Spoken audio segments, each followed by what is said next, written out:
नमस्कार। कार्यक्रम जनतासँग मुख्यमन्त्रीमा स्वागत छ। म लीलाराज भट्टराई। प्रदेश नम्बर 1 मा मन्त्री परिषद विस्तार गरिएको छ। मन्त्री परिषद विस्तारसँगै अब प्रदेश सरकारले के कस्तो गति लिनेछ त? भारतमा कोरोनाको दोस्रो लहर फैलिएसँगै नेपालमा पनि सन्तास छाउन थालेको छ। भारतमा काम गर्न गएका नेपालीहरू घर फर्कन थालेका छन्। यस्तो अवस्थामा प्रदेश सरकारको पूर्व तयारी के छ? सीमानाकामा कसरी कडाई गरिनेछ? किसानले किन समयमै मल बिउ पाउँदैनन्? सडक दुर्घटना बढिरहेको छ। अब यसलाई नियन्त्रण गर्न के गरिन्छ? यी र यस्तै तपाईकै चासो र सरकारका प्रश्नहरूको जवाब आज हामी प्रदेश नम्बर 1 का मुख्यमन्त्री शेरधन राईज्यूबाट लिँदैछौँ। मुख्यमन्त्रीज्यू, कार्यक्रममा हार्दिक स्वागत छ। धन्यवाद। आरामै हुनुहुन्छ? ठिकै छ। प्रदेश सरकारले धेरै लामो समयपछि मन्त्री परिषद विस्तार गरेको छ। अब चाहिँ सरकारले के कसरी गति लिन्छ होला? सरकारले बल्ल पूर्णता पाएको छ। 2 दिन अगाडि मात्रै मैले मन्त्री परिषदको विस्तार गरेको छु र अब हामी नयाँ गतिका साथमा हामी अगाडि बढ्छौँ। मन्त्री परिषद विस्तार हुन नसक्नुमा वास्तवमा आफैभित्र हिजो किचलो थियो। अनुचित मतलब चाहिँ भागभण्डाका कुराहरू, अन्य कुराहरू आदिका कारणले गर्दाखेरि मन्त्री परिषदले चाहिँ पूर्णता प्राप्त गरिराखेको थिएन। तर अहिले पछिल्लो समयमा मन्त्री परिषदलाई पूर्णता दिएर अब नयाँ गतिका साथमा, नयाँ रफ्तारमा अब सरकार अगाडि बढ्छ। बाँकी 2 वर्ष छ हाम्रो अवधि।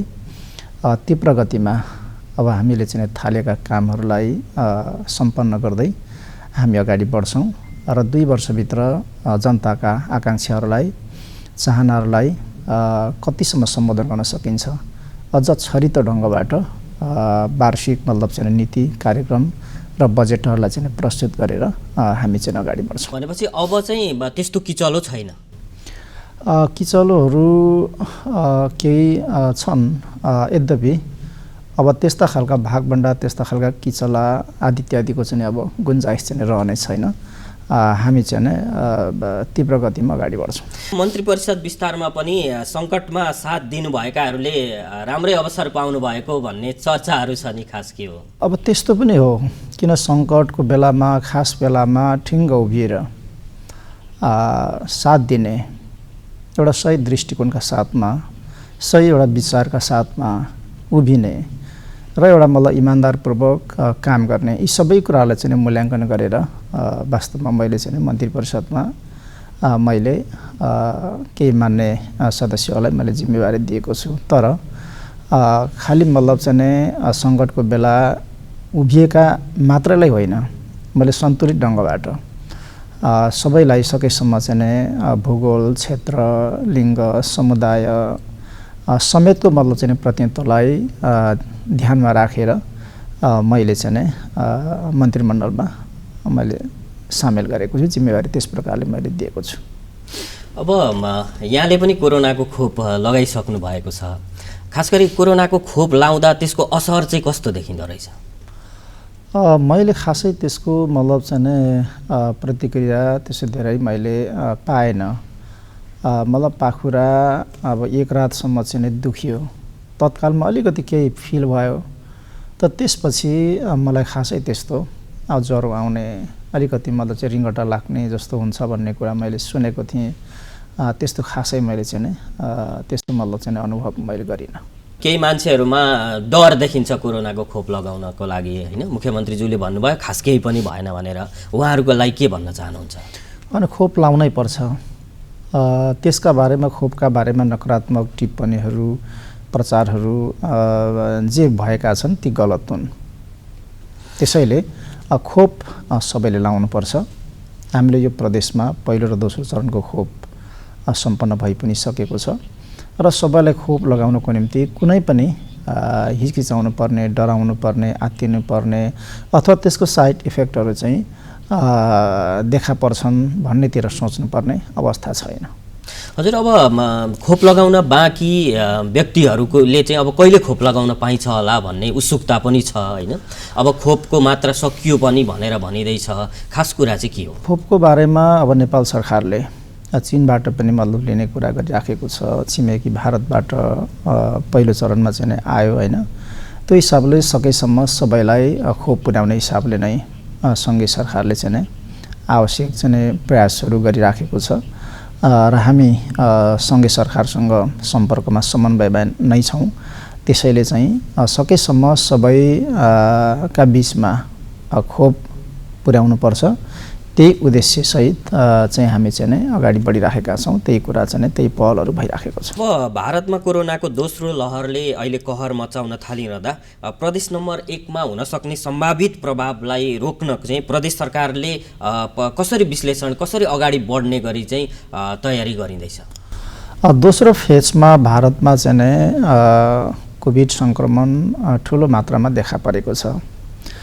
त्यसले हामी नेपालीहरूलाई अलिकति मतलब चाहिँ आतङ्कित तुल्याएको छ, किनभने हामी नजिक सिमानामा छौँ। छिमेकी मतलब चाहिँ नै मुलुकको कारणले गर्दाखेरि र आवत जावतहरू र खुला सीमाहरूका कारणले गर्दाखेरि हामीले अलिकति त्यसका बारेमा चाहिँ गम्भीर बन्नुपर्ने, संवेदनशील हुनुपर्ने र सबै प्रकारका चाहिँ सजगताहरू, सतर्कता अपनाउनु पर्ने चाहिँ अवस्था बिल्कुलै छ। यद्यपि अहिले त्यस्तो प्रदेश नम्बर 1 मा वात्तै मतलब चाहिँ नै सङ्क्रमण देखा परिहालेको चाहिँ अवस्था छैन। केही दिन अगाडि केही मतलब चाहिँ नै मा देखियो सङ्क्रमण, खास गरेर चाहिँ भारतबाटै आएकाहरूमा नै त्यो सङ्क्रमण चाहिँ देखा पर्यो। अब त्यसबाट हामीले के बुझ्नुपर्छ भने अब हाम्रो सीमा नाकाहरूलाई टाइट गर्नै पर्छ। आवश्यक मतलब चाहिँ परीक्षणको प्रबन्ध गर्नै पर्छ र हामी तयारी अवस्थामै छौँ, किन अघिल्लो मतलब चाहिँ पहिलो चरणमा पनि हामी बेलैबाट राम्रो एउटा तयारीका साथमा हामी चाहिँ अगाडि बढ्यौँ र धेरै हदसम्म कोभिडलाई नियन्त्रण गर्न, त्यसको मतलब चाहिँ रोकथाम गर्न र त्यसको उपचारको प्रबन्ध गर्न हामी सफल पनि भयौँ। अहिले पनि हामीसँग कोभिड अस्पताल छ, जनशक्ति हामीसँग छ, विभिन्न क्वारेन्टाइनहरू अहिले पनि हामीसँग छन्। त्यसो हुँदाखेरि चाहिँ अब सीमालाई टाइट गर्दै होल्डिङ सेन्टरहरू, आवश्यकता अनुसार क्वारेन्टाइनहरूलाई समेत तयारी अवस्थामा राख्दै खास गरेर चाहिँ मूल नाकाहरूमा हेल्प डेस्कहरू राखि नै सकिएको छ। यता रानीतर्फ र काकडभित्तातर्फ सुरक्षा व्यवस्थालाई कडाइ गर्नको निम्ति आवश्यक निर्देशनहरू चाहिँ भइ नै सकेको छ। त्यसैले सङ्क्रमण बढ्न सक्छ, दोस्रो फेजको मतलब यो चाहिँ लहर आउन सक्छ। हो यसलाई मध्यनजर गरेर हामीले चाहिँ हाम्रो तयारी को मतलब प्रबन्धलाई हामीले चाहिँ अगाडि बढाउन पर्छ।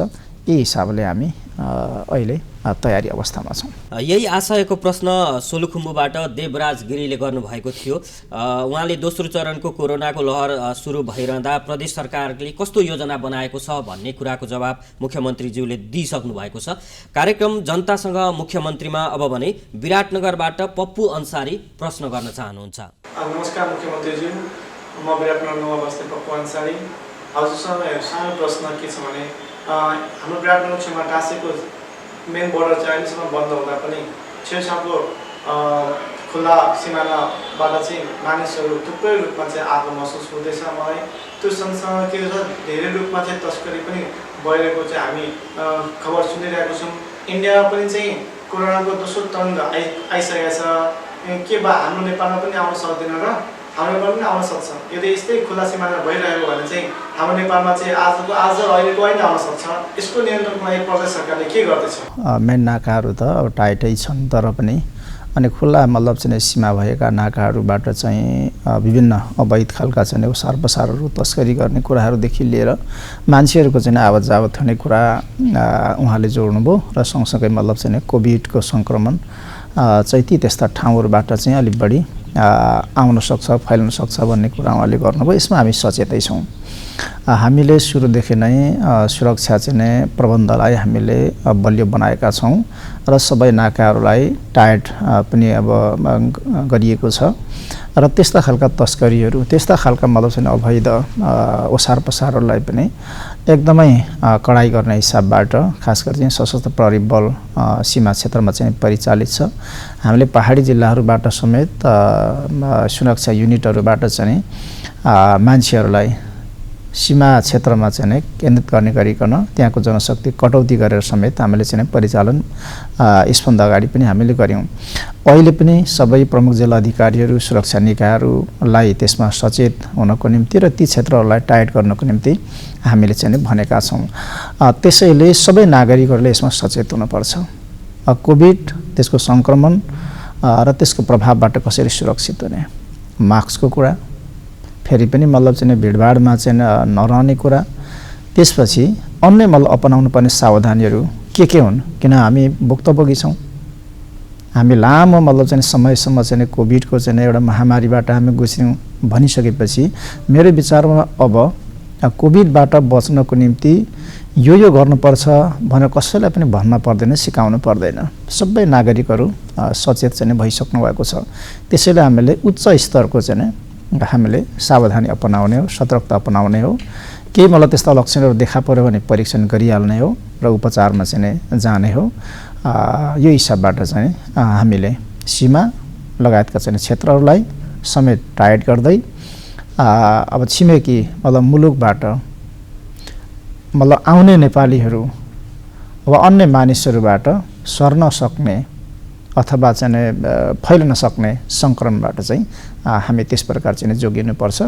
आवश्यक मतलब चाहिँ तयारीको कुरा, आवश्यक मतलब चाहिँ रोकथाम नियन्त्रण र उपचारको निम्ति चाहिँ सरकार फेरि पूर्ण तयारीकै अवस्थामा छ। मुख्य नाकाहरूमा कडाई गरिँदै पनि सहायक नाकाहरूबाट नेपाल आउने र जाने क्रम एकदमै धेरै छ भन्ने गुनासो अहिले पनि आइरहेको अवस्था छ। अब यसलाई पूर्णतया कडाई गर्नको लागि चाहिँ प्रदेश सरकार कसरी अगाडि बढ्छ भन्ने सर्वसाधारणको एकदमै चासोको कुरा छ। हामी केही दिनमा सुरक्षा समितिको बैठक पनि बस्छौँ। हामी प्रदेश मतलब चाहिँ यो कोभिडसँग सम्बन्धित CCMC छ, त्यसको पनि बैठक हामी बस्छौँ र त्यो बैठकबाट समेत हामीले चाहिँ निर्णय गरेर ती मतलब चाहिँ खुला सीमाहरूलाई चाहिँ पूर्ण रूपमा लक गर्नको निम्ति हामी चाहिँ निर्देशन गर्छौँ र जनशक्ति त्यो हिसाबले चाहिँ परिचालन गर्छौँ र यो जुन प्रकारको चाहिँ एउटा जिज्ञासा छ, चिन्ता छ, यसलाई हामी चाहिँ दूर गर्छौँ। हजुर, अब भने कार्यक्रम जनतासँग मुख्यमन्त्रीमा इलामबाट त्रिलोचन गौतम प्रश्न गर्न चाहनुहुन्छ। नमस्कार, म त्रिलोचन गौतम, चुलाचुली इलाम। मेरो मुख्यमन्त्रीज्यूलाई यो प्रश्न छ कि नेपाल सरकारले 77वटा जिल्ला तथा 7 प्रदेशमा कोभिडको जोखिमलाई मध्यनजर गरेर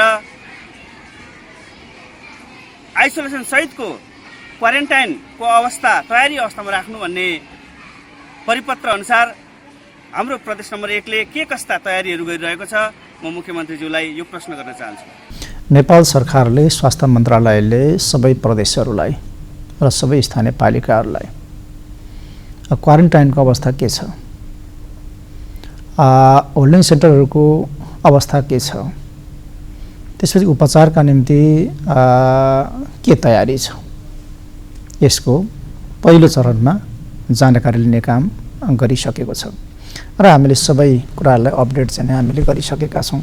र अघि पनि मैले भने कि हामीसँग कोभिड अस्पताल छ, हामी राम्रो मतलब चाहिँ उपचार दिन सक्छौँ, त्यहाँबाट सेवा दिन सक्छौँ। होल्डिङ सेन्टरहरूलाई पुनः सञ्चालनमा ल्याउन सकिन्छ, क्वारेन्टाइनहरूलाई पुनः सञ्चालनमा ल्याउन सकिन्छ। भनेको चाहिँ दोस्रो चरणमा मतलब चाहिँ दोस्रो फेजमा बढ्न सक्ने मतलब चाहिँ कोभिड सङ्क्रमणलाई अनुमान गरेर पूर्व तयारीको चाहिँ अवस्थामा हामी छौँ। किनभने जब भारतमा दोस्रो मतलब चाहिँ लहरको सङ्क्रमण एकदमै डरलाग्दो गरिकन चाहिँ त्यहाँ बढेको छ, त्यो सङ्क्रमण नेपालमा पनि अब फैलन सक्छ दोस्रो फेजमा र त्यो निकै भयावह पनि हुनसक्छ। यति कुरालाई हेक्का राखेर अनुमान गरेर हामीले सबै ठाउँमा त्यसै बमोजिमको चाहिँ तयारीहरू गर्नुपर्छ। हामी सङ्घ अनि स्थानीय तहसँग समेत समन्वय गरेर सहकार्य गरेर र अन्य सबै क्षेत्र विभिन्न सङ्घ संस्था निजी क्षेत्र जोसँग हामीले विगतमा पनि राम्रो सहकार्य गऱ्यौँ, यसरी सबैसँग सहकार्य गरेर हामी चाहिँ आवश्यक सबै प्रकारका सावधानीहरू अपनाउँदै हामी चाहिँ नै तयारीको मतलब काममा हामी चाहिँ नै जोड्छौँ। क्वारेन्टाइन र आइसोलेसन बनाउन भनेर स्थानीय तहहरूलाई पनि परिपत्र आइसकेको अवस्था छ, तर योभन्दा अगाडि नै पनि स्थानीय तहहरूको गुनासो के थियो भने बनाउन त बनाउने, तर त्यसलाई सञ्चालन गर्न चाहिँ खर्चको अभाव हुने गरेको गुनासो थियो। अब खर्च वर्चको चाँजो पाँजो चाहिँ कसरी गरिनेछ? वास्तवमा खर्च वर्चको अलिकति हामीलाई अभावै रह्यो, किन हामीसँग चाहिँ नि अब सीमित स्रोतको सीमाभित्र चाहिँ चल्नुपर्ने अवस्थाका कारणले। तर हामीले यो प्रदेशमा धेरै हदसम्म हामीले मतलब चाहिँ नि कोभिड उपचारका निम्ति त्यसलाई नियन्त्रण गर्नका निम्ति चाहिँ स्वास्थ्य सामग्रीहरू हामीले चाहिँ अन्यबाट भनेको चाहिँ स्विस सरकारबाट उल्लेखनीय मतलब हामीले चाहिँ सहयोग प्राप्त गऱ्यौँ। त्यसै गरी तिब्बत सरकारबाट पनि हामीले झन् 10 करोड बराबरको चाहिँ सहयोग हामीले चाहिँ प्राप्त गऱ्यौँ। यसरी हामीले विभिन्न सङ्घ संस्था आदिहरूबाट हामीले सहयोग लियौँ अनि हामीले एउटा कोष खडा गऱ्यौँ। त्यो कोषबाट हामीले चाहिँ स्थानीय पालिकाहरूलाई, विभिन्न अस्पतालहरूलाई र विभिन्न ठाउँहरूमा होल्डिङ सेन्टर निर्माण गर्नको निम्ति, क्वारेन्टाइन सञ्चालन गर्नको निम्ति सकेसम्म चाहिँ त्यो कोषबाट समेत हामीले चाहिँ सहयोग उपलब्ध गराएका थियौँ। अब फेरि पनि यो सम्भावित मतलब चाहिँ बढ्न सक्ने सङ्क्रमणलाई ध्यानमा राखेर हाम्रो त्यो कोष यथावतै छ। अब त्यो कोषमा कति बजेट मतलब चाहिँ फेरि हामीले जम्मा गर्नुपर्छ, त्यो हामी जम्मा गर्छौँ र त्यसबाट हामी चाहिँ स्थानीय पालिकाहरूलाई अथवा खास मतलब चाहिँ ठाउँहरू जो चाहिँ मुख्य रूपमा चाहिँ हामीले अलिकति बढी रेड जोनमा राखेर चाहिँ हामीले ध्यान दिनुपर्ने, प्राथमिकता दिनुपर्ने ती ठाउँहरूलाई हामी चाहिँ सहयोग गर्छौँ। अब यसभन्दा अगाडि कोभिड अस्पतालहरूमा स्वास्थ्य सामग्रीहरूको चाहिँ अभाव देखिएको थियो।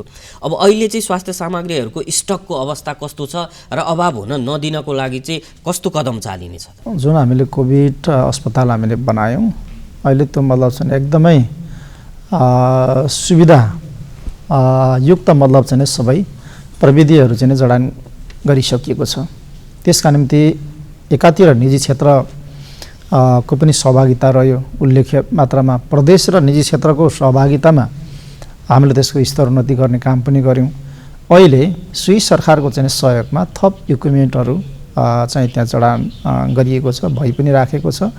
त्यसो हुनाले हामी सम्भावित स्थितिलाई ध्यानमा राखेर स्वास्थ्य सामग्रीहरूको स्टक एक हदसम्म छ र अब स्थिति हामी हेर्छौँ। अब यो केही दिन यताको स्थिति हेर्दाखेरि त्यस्तो धेरै सङ्क्रमण बढेको चाहिँ देखिँदैन। अब यही स्थिति यथावत रहँदा धेरै हामीले चाहिँ हात्तिनु पनि परेन, तर वास्तै मतलब चाहिँ सङ्क्रमण बढेको चाहिँ अवस्थामा त्यसलाई नियन्त्रण गर्नको निम्ति विगतको अनुभवहरू पनि हामीसँग छन्। कसरी जुट्नुपर्ने, कति मतलब जनशक्ति चाहिने, सामग्रीहरू के जुटाउनु पर्ने, विगतको हामीसँग चाहिँ अनुभवले पनि हामीलाई चाहिँ सहयोग गर्छ र आत्तिनुपर्ने, विचलित हुनुपर्ने र मतलब चाहिँ नियन्त्रणभन्दा बाहिर चाहिँ सङ्क्रमण चाहिँ जाने खालको अवस्था अघिल्लो मतलब हाम्रो अनुभव र अभ्यासका कारणले पनि त्यो चाहिँ हुन सक्दैन। गत वर्ष अब निजी अस्पतालहरूका विषयमा निकै गुनासोहरू पनि आउने गरेका थिए। मुख्यमन्त्रीज्यू आफै अस्पतालमा पुगेर अनुगमन समेत पनि गर्नुभयो। अब अस्पतालले चाहिँ भर्ना लिन नमान्ने, उपचार गर्दा बढी शुल्क लिने भन्ने जस्ता कुराहरू चाहिँ धेरै गुनासोहरू आएको अवस्था थियो र यो पटक त्यस्तो नहोस् भन्नका लागि सुरुमै अस्पतालहरूसँग समन्वयको कुरालाई कसरी अगाडि बढाइन्छ? अब हामी बस्छौँ, अब सबै अस्पतालहरूसँग पनि हामी छलफल गर्छौँ र विगतमा जे समस्याहरू देखा परे ती समस्याहरू नदोहोरिउन् भन्ने हिसाबबाट हामी बेलैमा सबैसँग चाहिँ छलफल गरेर परामर्श गरेर हामी त्यस खालको चाहिँ वातावरण हामी निर्माण गर्छौँ। रङहरूको पर्व होली आजदेखि सुरु भएको छ। आज पहाडमा र भोलि तराईमा होली खेलिन्छ। तर कोरोनाको यो दोस्रो लहर नफैलियोस् भन्नको लागि यो वर्षको होली पर्व कसरी मनाउन सकिन्छ होला, के आग्रह गर्न चाहनुहुन्छ? वास्तवमा होली पर्व नेपालीहरूको एउटा महान पर्व हो। यो हिमाल, पहाड र तराईमा सबै ठाउँमा मनाइने एउटा साझा मतलब चाहिँ पर्व हो होली। रङहरूको चाहिँ पर्व असाध्य नै मतलब चाहिँ खुसियालीका साथमा, रमाइलोका साथमा चाहिँ मनाइने पर्व हो यो। कोभिडका कारणले अघिल्लो वर्ष वास्तवमा हामीले होली पर्व मनाउन पाएनौँ। अब यो वर्ष अब होली सुरु हो, तर फेरि यो छिमेकी मुलुक भारतमा चाहिँ कोभिडको सङ्क्रमण धेरै मात्रामा देखा परेको हुनाले आवश्यक एउटा सावधानी अपनाउनु पर्ने स्थिति बनेको छ र नेपाल सरकारले स्वास्थ्य मन्त्रालयले आवश्यक निर्देशनहरू पनि जारी गरिसकेको छ। यस अवस्थामा हामीले होली मनाउने तर आवश्यक मतलब सावधानीहरू अपनाएर नै हामीले चाहिँ मनाउनुपर्छ। म त्यो आह्वान पनि गर्न चाहन्छु कि सबै प्रकारका आवश्यक चाहिँ सावधानीहरू सतर्कताहरू अपनाएर, त्यहाँ मास्कको कुरा होला, सेनिटाइजरको कुरा होला, अरू दूरी आदि इत्यादिको कुरा होला, यी कुराहरूलाई चाहिँ ख्यालमा राखेर होली पर्व मनाउनुपर्छ। म त्यसको निम्ति सबैलाई आह्वान पनि चाहिँ गर्छु। केही दिन अगाडि केही मतलब चाहिँ एकदम व्यवस्थित यो कोभिड सङ्क्रमणको चाहिँ प्रभावलाई, असरलाई पनि ध्यानमा राखेर व्यवस्थित तरिकाबाट चाहिँ खास गरेर चाहिँ मोरङ उद्योग सङ्गठन र विराट व्यापार सङ्घले आयोजना गरेको होली कार्यक्रम थियो। म त्यहाँ आफै गएको थिएँ। त्यहाँ सबै खालको सावधानीहरू अपनाइएको थियो, तर केही मिडियाहरूले चाहिँ मुख्यमन्त्रीले नै नियमको चाहिँ उल्लङ्घन गरे, सरकारको निर्देशनको चाहिँ उल्लङ्घन गरे, भिड जम्मा गरे, होलीमा रमिए, यस्तो टाइपले चाहिँ एकदम नकारात्मक चाहिँ टिप्पणी केही मिडियाहरूले चाहिँ गरेको मैले सुने। तर त्यो गलत हुन्।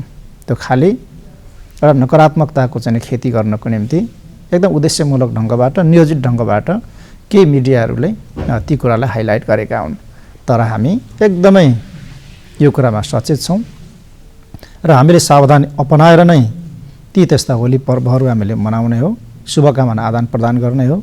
त्यसैले जुन मतलब चाहिँ अब हामी होलीको मुख्य दिनमा छौँ। हामी अब तराई र चाहिँ अब पहाडी जिल्लाहरूमा यो 2 दिन मनाइन्छ। अब यो होली पर्व चाहिँ मैले अघि भने जस्तै सबै प्रकारका सावधानीहरू अपनाएर मनाऊँ। म त्यही कुरा चाहिँ सबैलाई आग्रह गर्न चाहन्छु। भारतबाट नेपालमा काम गर्नको लागि हजारौँ मजदुरहरू यो सुनसरी मोरङ औद्योगिक करिडोरमा चाहिँ आउने गर्छन् र होली पर्व मनाउन चाहिँ भारत जाने र फेरि आउने गर्दा चाहिँ कोरोनाको सन्तास एकैपटक धेरै ठुलो मात्रामा आउने हो कि भन्ने त्रास पनि छ नि। अब त्यसलाई कसरी नियन्त्रण गर्ने होला? आवत जावतलाई रोक्नुपर्छ, त्यो आफै नै त्यसमा सचेत हुनुपर्छ। र यदि त्यस्तो भइहाल्यो भने पनि तत्कालै परीक्षणको चाहिँ प्रबन्ध गर्नुपर्छ। त्यसभन्दा अर्को चाहिँ उपाय छैन। जब भारतमा त्यो खालको स्थिति छ भन्न बित्तिकै यहाँबाट जाने कुरालाई पनि तत्कालका निम्ति रोक्नु पर्यो, आफू रोकिनु पर्यो। सो त मतलब चाहिँ रूपमा कसैको निर्देशन, आदेश र दबाब भन्दा पनि आफै सचेत हुनु पर्यो त्यो कुरामा। त्यसपछि यता मतलब चाहिँ काम गर्नको निम्ति आउने मजदुरहरूले पनि त्यस कुरालाई ध्यानमा राखेर आफै मतलब चाहिँ सचेत भएर अहिले मतलब चाहिँ यस्तो बेलामा यो दोहोरो मतलब चाहिँ आवागमन गर्ने कुरालाई चाहिँ रोक्नुपर्छ, रोकिनुपर्छ। नेपालमा दोस्रो चरणको कोरोना फैलिसकेका छैन भनेर विज्ञहरूले बताइराख्नु भएको छ। सरकारले सावधानीका कामहरू अगाडि बढाएको यो अवस्थामा अब सर्वसाधारणमा चाहिँ अब लकडाउन होला कि भन्ने त्रास छ। खास गरी अब तत्कालै लकडाउन हुने अवस्था त छैन नि, होइन कि कस्तो छ? मलाई त्यस्तो लकडाउन नै गर्नुपर्ने अवस्था आउला जस्तो मलाई लाग्दैन। यद्यपि भन्न सकिन्न, किनभने विभिन्न देशहरूमा अहिले पनि लकडाउन जारी छ। फ्रान्समा लकडाउन अहिले पनि जारी छ। अब छिमेकी मुलुक भारतमा अब डरलाग्दो गरिकन सङ्क्रमण बढेको छ। त्यसो हुँदाखेरि नेपालमा पनि दोस्रो चरणमा भयावह रूपमा मधेस सङ्क्रमण चाहिँ नहोला भन्न चाहिँ सकिन्न। तर पनि हामीले मतलब चाहिँ यो अघिल्लो पहिलो चरणको कोभिडलाई जुन प्रकारले नियन्त्रण गर्न हामी सफल भयौँ। हामीले लकडाउन गरियो, हामीले विभिन्न प्रकारका चाहिँ उपायहरू, अभ्यासहरू हामीले गऱ्यौँ र वास्तवमै हामी सफल भयौँ। सङ्घीय सरकार, प्रदेश सरकार र स्थानीय सरकारको चाहिँ आपसी समन्वयमा र सहकार्यमा हामी वास्तवमै कोभिडलाई नियन्त्रण गर्नको निम्ति, उपचार गर्नको निम्ति र रोकथाम गर्नको निम्ति हामी सफल भयौँ। त्यो अनुभवबाट, त्यो अभ्यासबाट चाहिँ हामी के भन्न सक्छौँ भन्दा दोस्रो चरणको कोभिड सङ्क्रमणलाई हामी नियन्त्रणमा राख्न सक्छौँ हामी रोकथाम गर्न सक्छौँ, सबै उपचारको प्रबन्धहरू हामी गर्न सक्छौँ। त्यसकारण मुलुकलाई फेरि पनि लकडाउनमा लिएर जान पर्ने अवस्था चाहिँ आउन नदिन पूर्व मतलब तयारीका साथमा हामी अगाडि बढ्छौँ। त्यसैले अहिले यति बेलै लकडाउन गर्ने वा गर्नुपर्छ यो स्थिति अहिले काहीँ पनि छैन। इलामबाट सूर्य शर्मा सामाजिक सञ्जाल मार्फत प्रश्न गर्न चाहनुहुन्छ। भारतको जेलमा बिना कसुर 40 वर्ष बसेर फर्कनुभएका इलामका दुर्गाप्रसाद तिमसिनाको मानसिक अवस्था ठिक छैन, उहाँको पुनर्स्थापनामा पनि समस्या छ। त्यसैले उहाँको उपचार र पुनर्स्थापनामा प्रदेश सरकारले के सहयोग गर्छ भन्ने प्रश्न गर्नुभएको छ। भर्खरै मात्रै अब दुर्गा प्रसाद मतलब तिमल सिन्हा जेलबाट छुटेर यहाँ नेपाल आउनुभएको छ र उहाँको बारेमा विभिन्न सञ्चार माध्यमहरूबाट पनि धेरै कुराहरू चाहिँ नै आइसकेका छन्। अब हामीले उहाँको बारेमा प्रत्यक्ष रूपमा बुझ्नु छ कि उहाँको वास्तवमा शारीरिक अवस्था कस्तो छ, मानसिक अवस्था कस्तो छ, पारिवारिक मतलब चाहिँ स्थिति के हो र हामीले के सपोर्ट गर्नुपर्छ, कस्तो बाटो बनाउनुपर्छ हामी प्रत्यक्ष रूपमा चाहिँ बुझ्छौँ र के सहयोग गर्नुपर्ने रहेछ हामीले त्यसपछि बुझेर हामी उहाँलाई चाहिँ सहयोग गर्छौँ। त्यत्तिकै उहाँका मतलब समस्याहरूलाई हेरेर हामी चाहिँ बस्दैनौँ, उहाँको वास्तविक अवस्था चाहिँ बुझेर हामी उहाँलाई चाहिँ सहयोग गर्छौँ। 40 वर्षसम्म एकजना व्यक्ति जेलमा बस्नु पर्यो, बिना सुनवाई बस्नु पर्यो र उहाँ चाहिँ आफ्नो कसुर छैन भनेर भन्दै हुनुहुन्छ। उहाँलाई क्षतिपूर्ति दिलाउने कुरा अथवा न्याय दिलाउने कुरामा चाहिँ पहल सरकारले नै गरिदिनुपर्छ भनेर स्थानीयवासीहरूको माग छ। अब त्यसमा चाहिँ प्रदेश सरकारबाट के सहयोग हुन सक्छ होला? अब यसका बारेमा जे कुराहरू आएका छन्, अब यदि त्यो सत्य हो भने वास्तवमा उहाँ अन्यायमा पर्नुभएको छ र उहाँ हदैसम्मको चाहिँ पीडित हुनुहुन्छ र यसका बारेमा चाहिँ सङ्घीय सरकारको पनि ध्यान आकर्षित हुन्छ, प्रदेशको पनि ध्यान आकर्षित हुन्छ, मानव अधिकारवादीहरूको पनि मतलब चाहिँ ध्यान आकर्षित हुन्छ, सबैको ध्यान आकर्षित हुन्छ। यसरी चाहिँ उहाँ वास्तवमा चाहिँ वास्तविक रूपमा चाहिँ अन्यायमा पर्नुभएको र पीडित हुनुभएको हो भने न्यायको निम्ति, क्षतिपूर्तिको निम्ति आवश्यक प्रक्रियाहरू चाहिँ अगाडि बढाउनुपर्छ। यो पनि हामी के रहेछ वास्तविकता यो हामी बुझ्न चाहन्छौँ, हामी बुझ्छौँ र त्यसपछि यदि त्यो मतलब प्रक्रियामा जानुपर्ने भएछ भने न्यायका लागि, क्षतिपूर्तिका लागि त्यो भएछ भने हामीले गर्नुपर्ने सहयोग, सबै प्रकारको सहयोग चाहिँ हामी उहाँलाई दिन्छौँ। कार्यक्रम जनतासँग मुख्यमन्त्रीमा एउटा रिपोर्ट प्रस्तुत गर्न चाहन्छौँ। प्रदेश 1 को कुल क्षेत्रफलमध्ये 8 लाख हेक्टर खेतीयोग्य जमिन रहेको भए पनि 7,15,000 हेक्टर जमिनमा मात्रै खेती हुँदै आएको छ। कृषि क्षेत्रको विकास र प्रवर्धनका लागि आर्थिक वर्ष 76-77मा प्रदेश 1 सरकारले किसानहरूलाई 53,48,43,000 रुपियाँ बराबरको अनुदान समेत उपलब्ध गराएको छ र यसबाट कृषकले प्रत्यक्ष लाभ लिएको प्रतिक्रिया दिएका छन्। भूमिराज पराजुलीको यो रिपोर्ट। कृषिमा यान्त्रिकरण, व्यवसाय प्रवर्धन र रोजगारी सिर्जना लगायतका विषयमा मुलुकलाई आत्मनिर्भर बनाउन प्रदेश सरकारको भूमि व्यवस्था, कृषि तथा सहकारी मन्त्रालयले किसानलाई 53,48,43,000 रुपैयाँ बराबरको अनुदान उपलब्ध गराएको छ। आर्थिक वर्ष 2076-77मा प्रदेश सरकारले खाद्य सुरक्षा तथा व्यवसाय प्रवर्धन महाशाखाबाट सम्झौता भएका 57वटा कार्यक्रमका लागि किसानलाई 8,48,30,000 रुपैयाँ बराबरको रकम अनुदान स्वरूप उपलब्ध गराएको छ, जसबाट जैविक विषादी उत्पादन, चिया तथा अलैँचीको ब्रान्डिङ, कृषि पर्यटन तथा प्रोटेक्टेड हर्टिकल्चर विस्तार र चिया खेती प्रवर्धन तथा आधुनिकीकरणमा विशेष सहयोग पुगेको छ। यसबाट प्रदेशका विभिन्न स्थानका अधिकांश किसानहरू लाभान्वित भएका छन्। बजारको कुनै पनि रासायनिक पदार्थहरू प्रयोग नगरिकन, युरिया, डिएपीहरू, पोटासहरू प्रयोग नगरिकन आफैले भड्का र सुधार अन्तर्गत उत्पादन गरेको मललाई प्रयोग गरेर गत वर्ष खेती गर्दाखेरि म पूर्ण रूपमा सन्तुष्टि छु। यो वर्ष 3 बिघा चाहिँ यहाँ छ, 2 बिघादेखि अलिक तल प्लोटमा छ।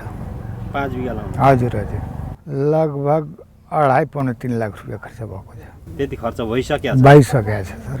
अति खर्च उठ्छ उठ्छ नि उठ्छ त के राम्रो फल्छ मकै मकै राम्रो फल्छ यस वर्षको लक्ष्य तपाईँको कति हो 5 बिघामा 1000 मन जति 1000 मनको लक्ष्य राख्नु हजुर यस्तै अघिल्लो आर्थिक वर्षमा पशुपक्षी विकास महाशाखाबाट सम्झौता भएका 19 वटा कार्यक्रमका लागि प्रदेश सरकारले कृषि वर्गलाई 4 करोड 31 लाख 12 हजार रुपैयाँ अनुदान स्वरूप उपलब्ध गराएको छ।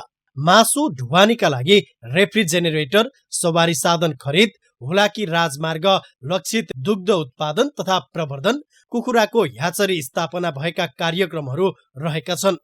यसबाट विशेष गरेर झापा, मोरङ, सुनसरी, इलाम, खोटाङ, पाँचथर र उदयपुरका किसानहरू लाभान्वित भएको प्रदेश सरकारको भूमि व्यवस्था, कृषि तथा सहकारी मन्त्रालयले जनाएको छ।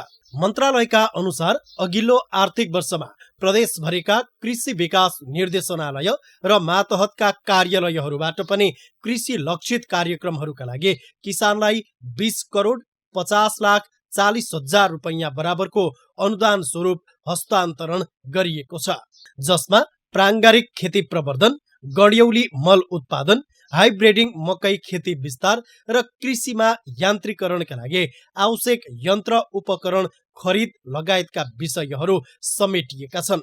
यसबाहेक पशुपक्षी तथा मत्स्य विकास निर्देशनालयबाट पनि अघिल्लो आर्थिक वर्षमा खसी बोका संकलन केन्द्र निर्माण, मत्स्य ह्याचरी निर्माण, गोठ तथा खोर सुधार, मासु पसल सुधार, भेडा विकास, याक चौरी प्रवर्धन र व्यावसायिक बङ्गुर फार्म सञ्चालन लगायतका युवा लक्षित पशु विकास कार्यक्रमका लागि कुल 13 करोड 98 लाख 14 हजार रुपैयाँको अनुदान दिइएको प्रदेश 1 भूमि व्यवस्था कृषि तथा सहकारी मन्त्रालयका प्रवक्ता डाक्टर राजेन्द्र उप्रेतीले बताउनुभयो।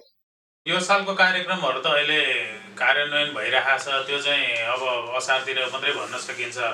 गएको वर्षको कुरा गर्दा चाहिँ हामीले दुई खाले, एउटा चाहिँ कार्यक्रमगत अनुदानहरूको कुराहरू भएको थियो, त्यो चाहिँ अब यो मन्त्रालयको कुरा गर्दा मन्त्रालयबाट 12 करोड 79 लाख गएको छ 76 जना निवेदकहरूलाई।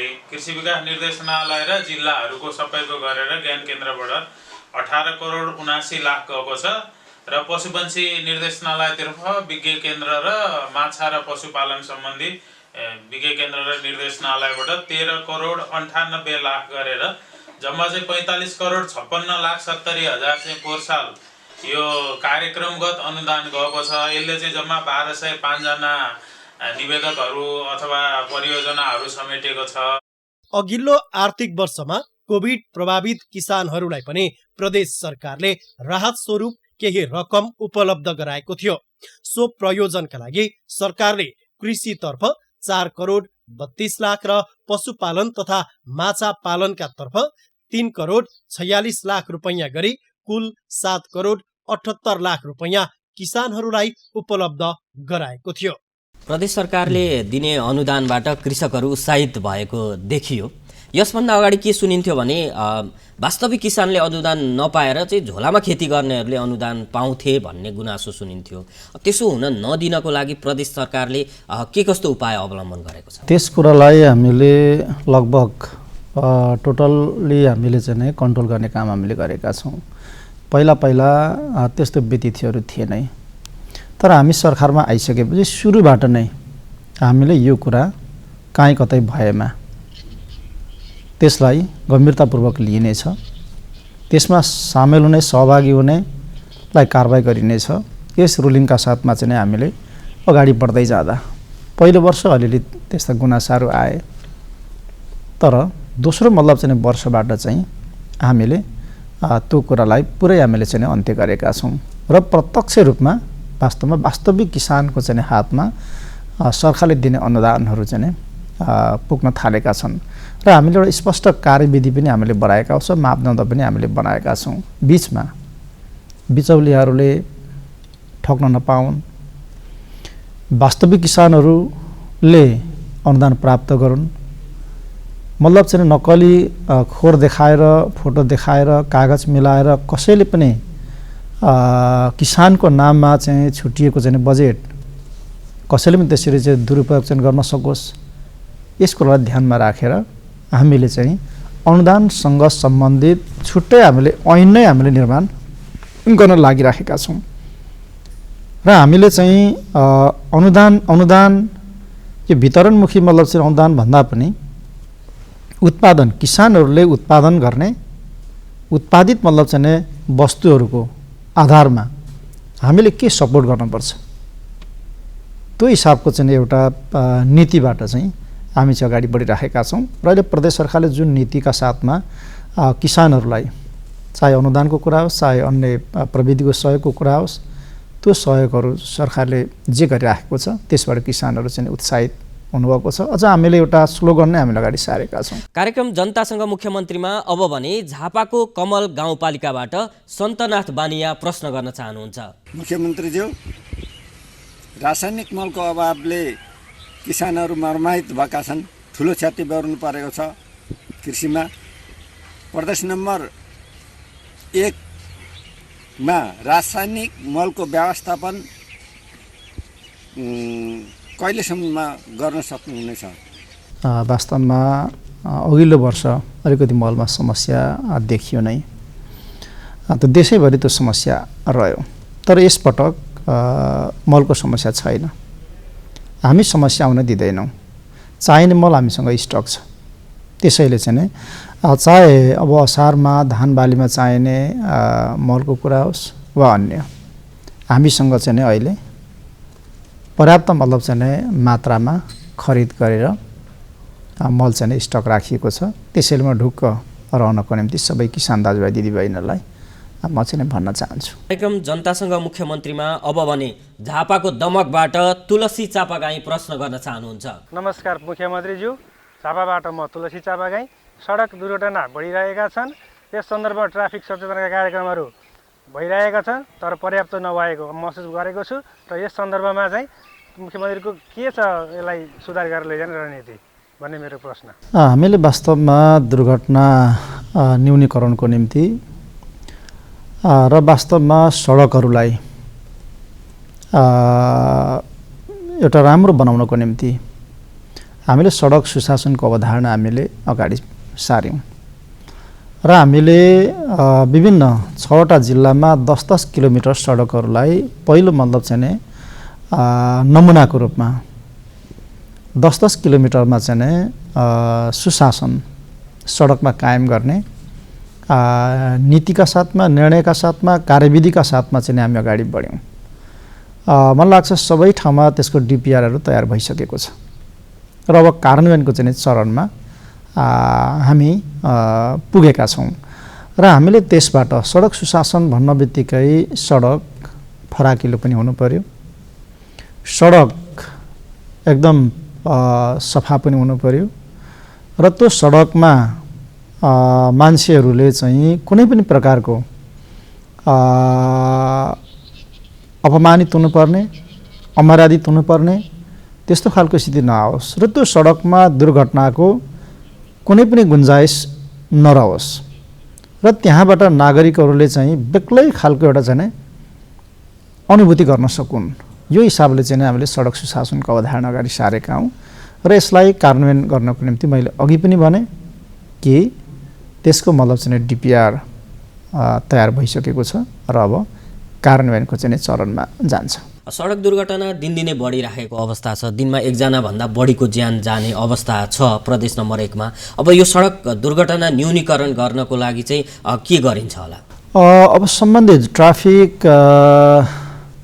प्रहरी र सबैसँग छलफल गरेर वास्तवमा त्यसका कारणहरू के हुन् पहिचान गरेर पत्ता लगाएर नै मतलब त्यसको चाहिँ उपचार खोज्नुपर्ने हुन्छ। ड्राइभरको कारणले, लापरवाहीको कारणले अथवा बाटो मतलब कारणले अथवा अरू के कारणले त्यसै सकेसम्म यस्ता मतलब दुर्घटनाहरू नहुन् र कुनै पनि क्षति चाहिँ नहोस् त्यसका निम्ति नै वास्तवमा सडक सुशासनको एउटा माध्यमबाट चाहिँ हामीले आवश्यक मतलब तालिमको कुरा होला, त्यहाँ आवश्यक मतलब सचेतनाको कुरा होला, त्यसमा अन्य मतलब आवश्यक चाहिँ ध्यान दिनुपर्ने कुराहरू होला। यी कुराहरूलाई चाहिँ व्यवस्थित गर्न सकियोस् भनेर नै हामीले त्यो अवधारणा अगाडि सारेका हौँ र र दिन दैनिक अहिले भइरहेको चाहिँ दुर्घटनाको बारेमा चाहिँ त्यही नै हो। सम्बन्धित ठाउँमा त्यहाँ स्थानीय पालिकाहरू छन्, ट्राफिक प्रहरी छ, स्थानीय सङ्घ संस्थाहरू छन्, नागरिक समाज छ। दुर्घटना हुनुको कारण के हो त्यो कारणहरू खोजी गरेर पुनः मलाई त्यस्तो दुर्घटना नदोहोरियोस् भनेर चाहिँ आवश्यक सजगताहरू अपनाउने र त्यसका निम्ति सरकारले के गर्नुपर्छ सरकारलाई चाहिँ भन्ने यही हिसाबबाट चाहिँ हामीले जानुपर्ने हुन्छ। अब भने उदयपुरबाट तारावीर पाण्डे प्रश्न गर्न चाहनुहुन्छ। मुख्यमन्त्रीज्यू नमस्कार, म उदयपुरबाट तारावीर पाण्डे। यो सप्तकोशीमा रहेको खुवालुङ यति बेला निकै चर्चामा रहेको छ। जब यसलाई सरकारले फुटाउने भनिसकेपछि सर्वत्र विरोध आइरहेको छ। यसको समाधानको बारेमा प्रदेश एक सरकारले के उपाय सोचेको छ अथवा यसको समाधानको बारेमा के सोचेको छ प्रदेश एक सरकारले?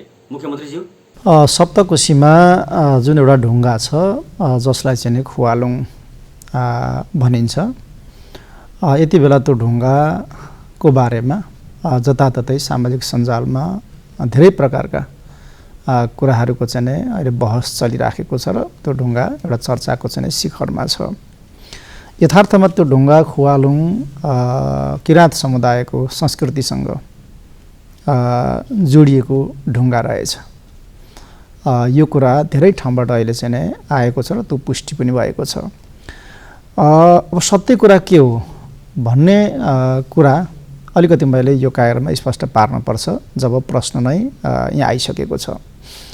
सत्य कुरा के हो भने सप्तकोशी नदीमा त्यो मतलब चाहिँ अरुण नदीतर्फ र यता सुनकोशी दुधकोशीतर्फ या तमुरतर्फ जल यातायात सञ्चालन गर्नको निम्ति त्यसको सम्भाव्यता अध्ययन गर्ने हाम्रो नीति छ, हाम्रो कार्यक्रम छ। हामीले प्रारम्भिक सर्वे गर्नको निम्ति यसभन्दा अगाडि केही मतलब चाहिँ विज्ञहरूलाई हामीले परिचालित चाहिँ गऱ्यौँ र त्यसको चाहिँ प्रारम्भिक अध्ययन गर्ने काम गर्नुभयो। त्यो अध्ययन गर्ने क्रममा केही अब्स्ट्याकलहरू पत्ता लागे। त्यही पत्ता लाग्ने क्रममा त्यो ढुङ्गा जुन खुवालुङ रहेछ त्यो पनि एउटा चाहिँ एउटा अवरोध जहाजहरूलाई स्मुथली सञ्चालन गर्नको निम्ति चाहिँ त्यो पनि एउटा अवरोध हो भन्ने कुरा आएको रहेछ। सत्य कुरा यति हो।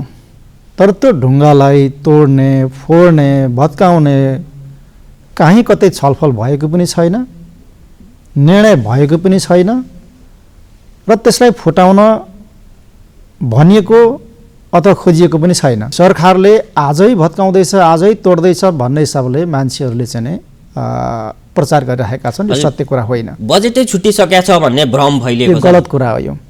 100% गलत उद्देश्यबाट, गलत मनसायबाट। ठिक छ, खुवालुङको संरक्षण गर्नुपर्छ, यसको इतिहास यो हो, किराँतहरूको संस्कृतिसँग जोडिएको हो भन्ने कुरालाई हाइलाइट गर्नु राम्रो कुरा हो। त्यस कुराको संरक्षण गर्नै पर्छ, त्यसको जानकारी सबैलाई गराउनै पर्छ। तर प्रदेश सरकार, केन्द्रीय सरकारले त्यो ढुङ्गा फुटाउने निर्णय गर्यो, फुटाउँदैछ आज भोलि भनेर चाहिँ गलत ढङ्गले राजनीति गर्न खोज्नु अथवा सरकारलाई आरोपित गर्न खोज्नु त्यो नितान्त गलत कुरा हो। यस्तो खेती नगर्नु राम्रो हुन्छ। साँचो कुरा भन्नु जायज छ। तर ढुङ्गाको नाममा जुन प्रकारले मान्छेहरूले राजनीति गर्न खोज्दैछन्, जुन प्रकारले समय खर्च गर्दैछन्, यो वास्तवमा चाहिँ राम्रो कुरा होइन। त्यसैले हामी त्यो खुवालुङको बारेमा वास्तवमा चाहिँ त्यो खुवालुङको के हो त इतिहास आएको कुरा मतलब चाहिँ सत्य हो कि होइन, यी कुराहरूको चाहिँ अध्ययन गरेर बुझेर त्यसको लागि कसरी संरक्षण गर्न सकिन्छ। केही दिनमा सायद 2 दिन पछाडि म त्यस ठाउँको प्रत्यक्ष मतलब चाहिँ अवलोकन गर्न म आफै जाँदैछु। एक्सपर्टहरूलाई लिएर, अन्य मतलब चाहिँ सबै सम्बन्धित पक्षलाई लिएर म त्यसको स्टडी गर्दैछु। त्यसको संरक्षण कसरी गर्न सकिन्छ, त्यो ढुङ्गालाई सर्लक्कै मतलब चाहिँ निकालेर कहीँ मतलब चाहिँ संरक्षण गर्न सकिन्छ वा नदीको बहावलाई कसरी मतलब चाहिँ मिलाउन सकिन्छ वा अरू विकल्प के हुन सक्छ। हामीले त्यो ढुङ्गालाई लिएर त्यसलाई संरक्षण गरेर एउटा त्यस ठाउँलाई एउटा धार्मिक आस्थाको विश्वभरिका मतलब चाहिँ किराँत समुदायहरूको अथवा सबै मानव जातिहरूले पनि मतलब चाहिँ एउटा आस्थाको केन्द्र बनाउन सक्ने एउटा धार्मिक मतलब चाहिँ केन्द्रको रूपमा पनि त त्यो ठाउँलाई हामीले विकास गर्न सकिन्छ। त्यसो गर्दाखेरि हाम्रो समृद्धिमा हाम्रो विकासमा त्यसले टेवा पुर्याउँछ। त्यसो हुनाले के विकल्पहरू हुन सक्छन्? यदि भोलि मतलब हामीले चाहिँ जल यातायात हामीले सञ्चालन गर्नु पर्यो र त्यस मतलब चाहिँ ठाउँ नै मुख्य मतलब चाहिँ अवरोध र बाधकको स्थिति रह्यो भने हामीले के गर्ने भन्ने बारेमा भोलि छलफल गर्नुपर्दा निर्णय गर्नुपर्दा यी सबै खालका विकल्पहरू लिएर हामी त्यस ठाउँको चाहिँ त्यस ढुङ्गाको संरक्षण गर्दै हामी चाहिँ अगाडि बढ्छौँ। तर अहिले जुन प्रकारले चाहिँ हौवा पिटाइएको छ, जुन प्रकारले मतलब सामाजिक सञ्जालहरूमा चाहिँ अनावश्यक मतलब चाहिँ खेती गर्ने काम भइराखेको छ, यी सबै कुराहरू झुट्टा हुन्। किनभने आधिकारिक रूपमा सरकारी तवरमा कहीँ कतै केही निर्णय भएकै छैन। यो ढुङ्गा फुटाउने, यो यसो गर्ने, यस्ता खालका निर्णयहरू छलफलहरू कहीँ कतै भएको छैन। मात्रै एउटा सानो एक्सपर्ट टिमले प्रारम्भिक त पनि डिटेल होइन, प्रारम्भिक मतलब चाहिँ स्टडी गरेको मात्रै हो। तर यो कहीँबाट प्रायोजित ढङ्गबाट नै वास्तवमा चाहिँ यी कुराहरू चाहिँ चलाइएको चाहिँ हुनसक्छ र सरकारलाई चाहिँ आक्रमण गर्ने कामहरू चाहिँ विभिन्न कोणबाट चाहिँ भइराखेको छ। वास्तवमा आधिकारिक तवरबाट त्यो ढुङ्गालाई फुटाउने कुरा कहीँ कतै चाहिँ भएको छैन। अब यो खुवालुङको विषयलाई लिएर आन्दोलन नै गर्ने किसिमका कुराहरू पनि छन्, आन्दोलनको घोषणा पनि गरिएको छ होइन। अब सरकारको तर्फबाट उहाँहरूलाई के भन्न चाहनुहुन्छ त? त्यो त आन्दोलन के का लागि गर्ने? जब मैले भनिसकेँ यो विषयमा कहीँ कतै छलफल केही निर्णय नै भएको छैन, त्यसो हुँदा अनि के को लागि आन्दोलन गर्ने? यही सामाजिक सञ्जाल हेरेर आन्दोलन गर्ने? त्यसैले म भन्न चाहन्छु कि आन्दोलन गर्नुपर्ने, सङ्घर्ष गर्नुपर्ने, बलिदान गर्नुपर्ने हावामा त्यो ढुङ्गा फुटाउने निर्णय भएको पनि छैन, छलफलै भएको छैन। होला फल्ना ढुङ्गाहरू चाहिँ अलिकति त्यसले जहाज चलाउनको निम्ति चाहिँ समस्या पारिरहेको छ भन्ने 5वटा ढुङ्गामा एउटा ढुङ्गा पर्यो होला, त्यो प्रारम्भिक स्टडीमा आयो होला त्यो। तर ती ढुङ्गाहरूलाई के गर्ने, तोड्ने, फुटाउने, सार्ने, यो छलफल कहीँ कतै भएको छैन। तपाईँहरूले सोध्न सक्नु, प्रदेश सरकार म मुख्यमन्त्रीले बोलिराखेको छु, सङ्घीय सरकारलाई मैले सोधिसकेँ, सम्बन्धित मतलब भोजपुर, धनकुटा, उदयपुर, सुनसरीको सिडिओहरूलाई मैले तत्कालै सोधिसकेँ, कहीँ कतै केही छैन। तर बाहिर सङ्घर्ष, आन्दोलन, बलिदानको कुरा चलिरहेको छ। त्यसैले सत्य कुरामा जानु पर्यो। मसँग डेलिगेसन के रात्र आयो, खालि पनि मलाई चाहिँ प्रतिनिधि मण्डलले भेट्यो, सबै कुरा राख्यो, मैले हेरेँ, कुराहरू सबै जायज छन्। विभिन्न मतलब चाहिँ सङ्घ संस्थाहरूले मलाई भेट्नुभयो, उहाँहरूलाई पनि मैले चाहिँ सम्बोधन गरेँ। भनेपछि ठिक छ, त्यो ढुङ्गाको बारेमा जानकारी गर्नु राष्ट्रलाई, सबै जनतालाई अथवा दुनियाँलाई थाहा दिनु राम्रो कुरा छ, त्यसको संरक्षण हामीले गर्नुपर्छ।